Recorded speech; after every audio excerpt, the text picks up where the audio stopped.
Hello and welcome to the Craft Beer Corner. Today's episode we are doing our sixth installment of our Tavour review series. Believe it or not, this is all still beers from my very first shipment from my Tavour order.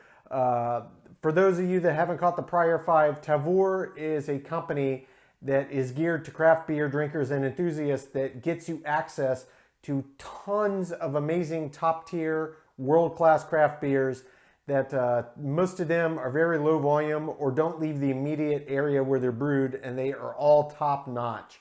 I have done 5 prior episodes, and without exception, all of the beers have been absolutely fantastic.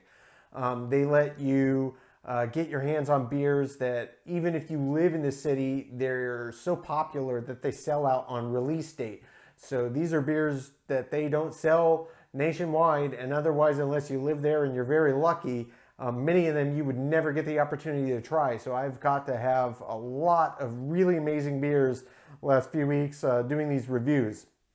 You can get their app. I use mine on the iPhone. I'm sure they have a website as well, but you can download the app on your phone.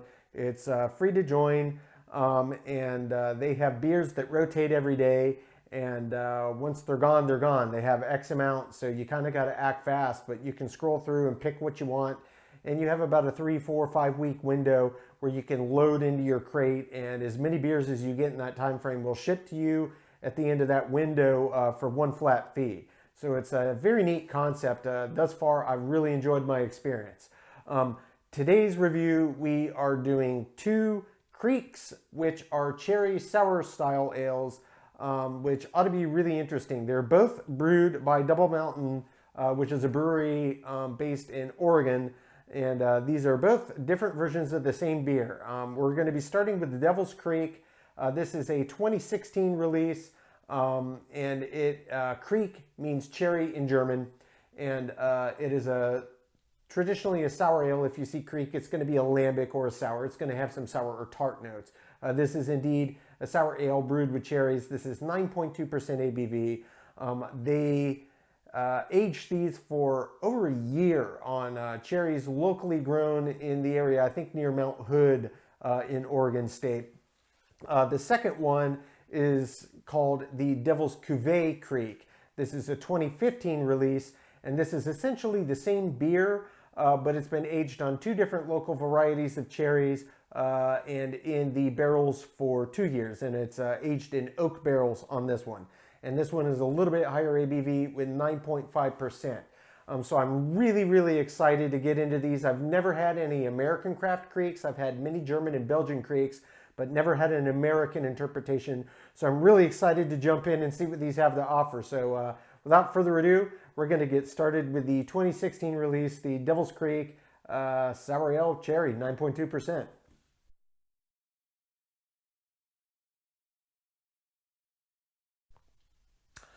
All right, jumping right into our very first beer here, the Double Mountain Devil's Kriek. This is the 2016 release of their Sour Cherry Ale, 9.2% ABV. Kind of a interesting little bottle art here. You can see the mountain in the background and the cherries kind of on the label. I'm not sure if you can pick that up on the camera. Kind of a nod to the region in which it's grown. But let's go ahead and get this poured in the glass. Take a look at it. Oh yeah, that's got a really beautiful color. A really beautiful color. That's a very deep red. Very deep red indeed, as you expect from a Kriek. Oh, that is lovely beer. That is just a beautiful red. It looks fantastic. You might have noticed that you could see a head as I was pouring this, but it's completely gone. This is very true to the style. It's not a beer style that's going to hold a head, like pretty much at all. And you certainly don't want one in this style. So that is no knock on this. The head and retention category is almost not applicable here. So de facto, I can't really dock points there. I can already tell you I'm giving it a base 10. It did what it's supposed to do. But anyway, we looked at it. It looks fantastic. Let's give it a sniff. Oh yeah, that's a very pronounced aroma. On the nose, it hits you very heavily with nice punch of sour and absolutely full of cherries. It smells very, very even. The aroma comes very evenly sour and cherry, which is kind of what I was hoping for and rather what I expected, but so far so good. Let's give this a sip and see how this American Kriek is. I've never had an American version. I'm very excited to try one.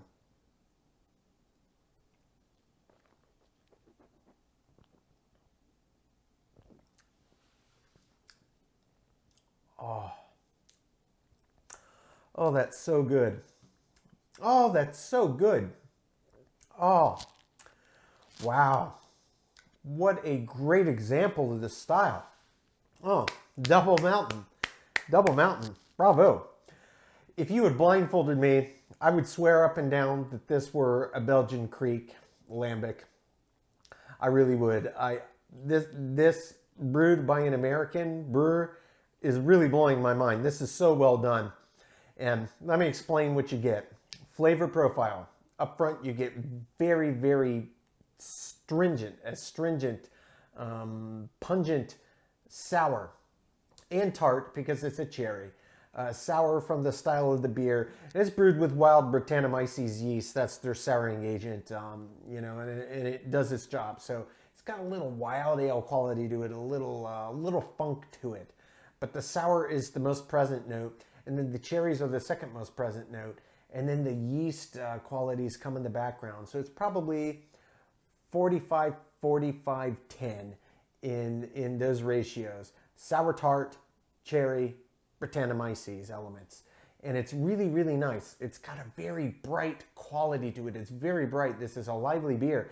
This actually, even though most people I doubt would think of this as a good hot summer day beer, because of the sour quality, and it's not heavy and it's not bitter, and it's got this bright burst of fruit, I think of sours and indeed lambics and really anything in that range of styles of beer. I think of as good candidates for a good hot summer day beer because they quench your thirst. They're refreshing and that bright fruity quality to them. It's really nice. This is exceptionally well done. Body and mouthfeel.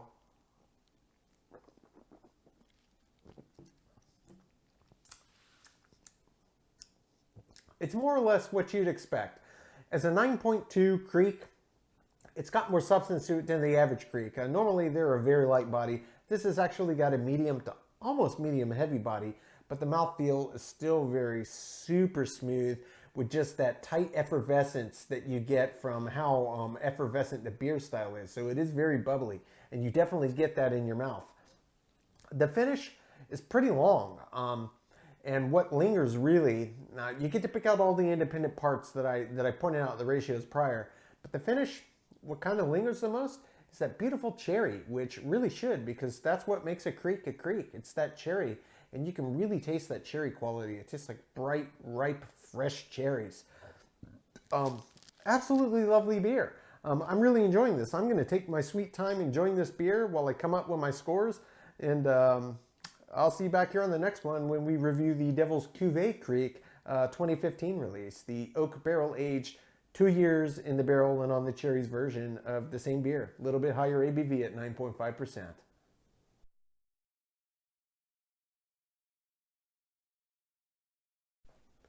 All right, moving on to the second and just final beer in this two-beer Tavour review. This is the Double Mountain Devil's Cuvee Kriek 2015 release. This one's a little bit higher ABV at 9.5%.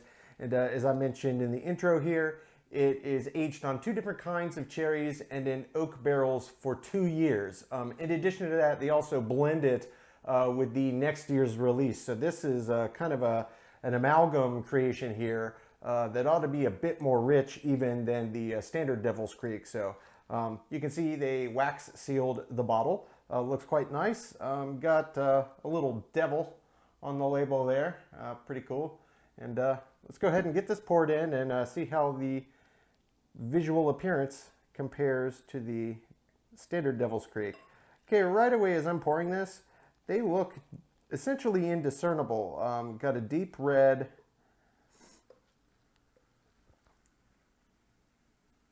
and coming up with that kind of pinkish red foamy head on top. Yep, even holding up to the light, looks pretty much the exact same as the Devil's Kriek, this being the Devil's Cuvee Kriek when you're older. On the nose, just like the last one, you can really smell the sour and you can really smell the cherries. I'm not really picking up any aroma hints that the oak barrel aging may have imparted, at least not up front. No, it's so powerfully cherry and sour, it just kind of drowns it out. But I do expect actually in the flavor profile that it's going to add a different layer of character. So we'll see what it's about. The head is dissipated nicely. That was beautiful for a Kriek. Well, let's go ahead and have a sip of this one.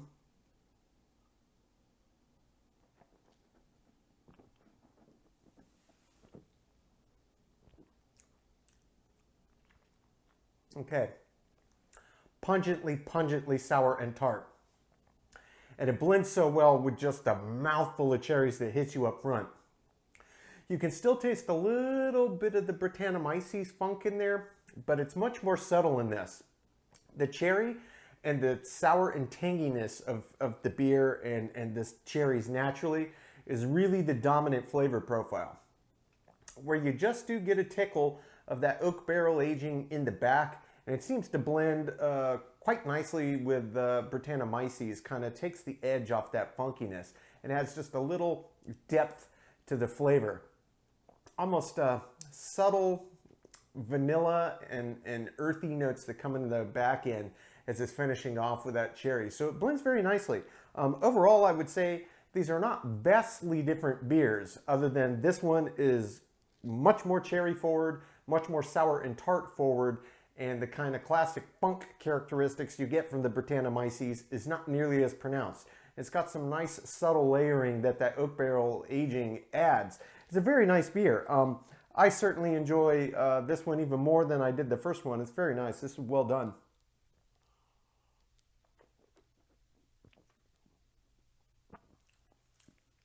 The body and mouthfeel are essentially identical to the Devil's Kriek. Yeah, I just can't believe how pungently cherry and sour this is.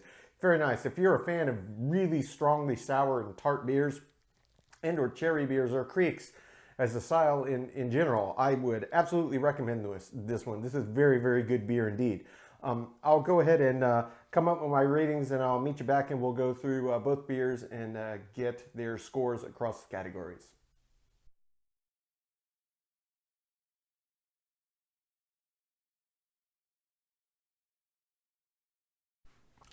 Okay, now that we have gotten to enjoy both of these very delicious beers, let's go through and get the rankings.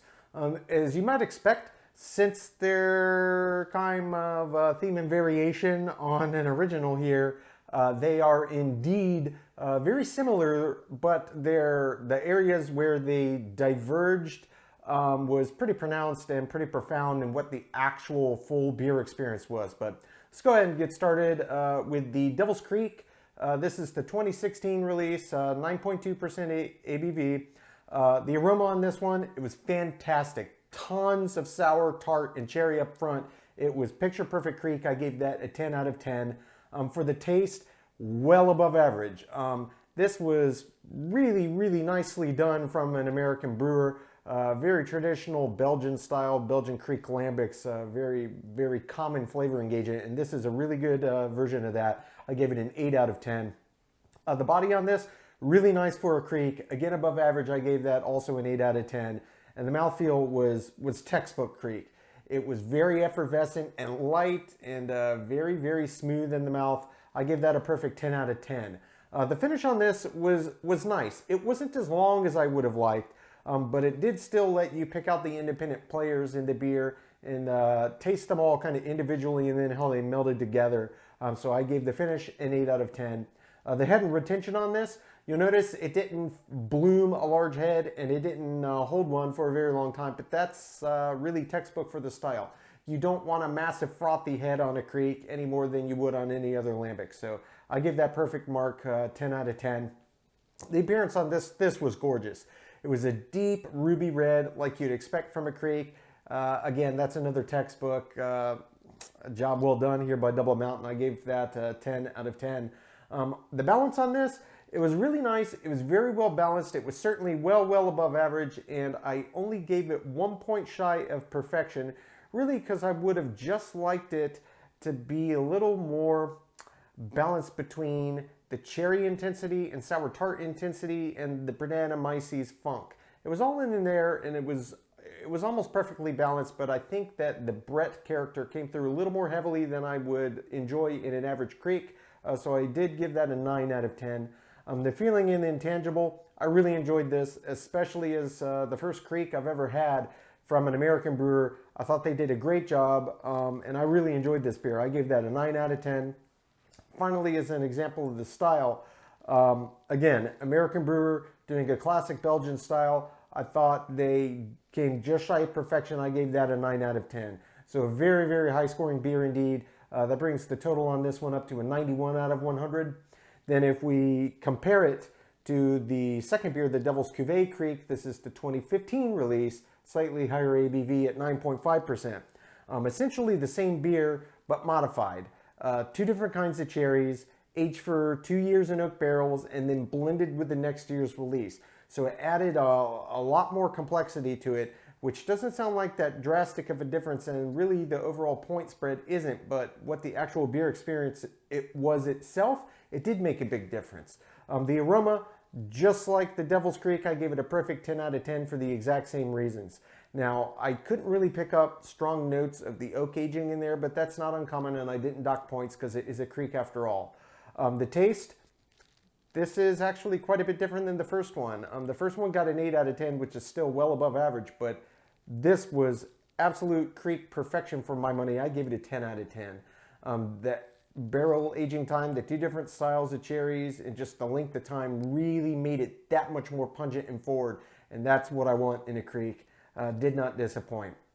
The body on this, the exact same. I mean, it may as well have been the exact same beer. 8 out of 10, just like the first one. The mouthfeel, same thing, the exact same. I gave it a 10 out of 10. The finish, I actually enjoyed the finish on this better than I did on the first. This is another deviating category. I gave it 1 point higher. I gave it a 9.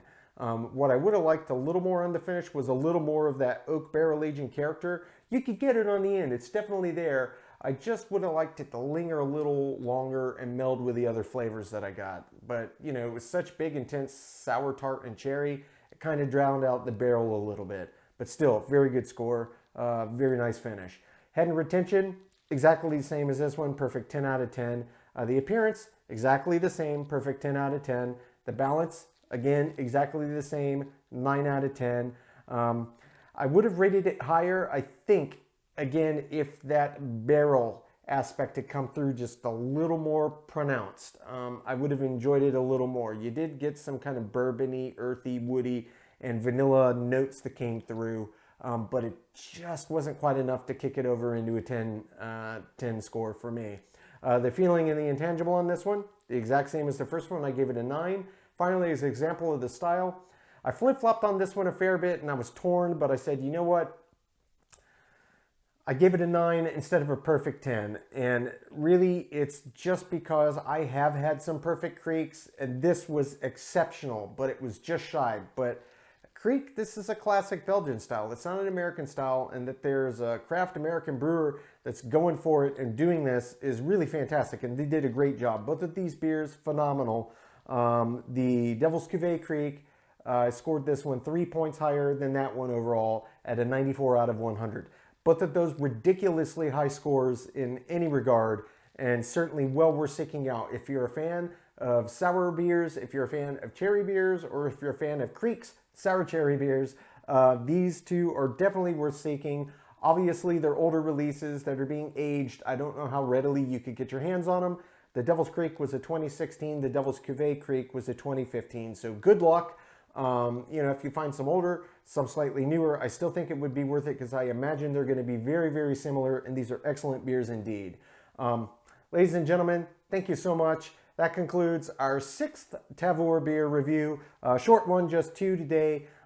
If you like a little shorter format, just a couple of beers instead of diving into 3, 4 with really long videos, feel free to let me know down in the comments. I do take feedback. But that will do it for today. As always, please consider liking and subscribing if you enjoyed this content. It really does help as we're building our channel, helps people find us. If you want to know when our videos drop, you can click the notification bell. You will know right when they get published live on our channel. And until we see you next time, keep it beer, keep it craft. Cheers.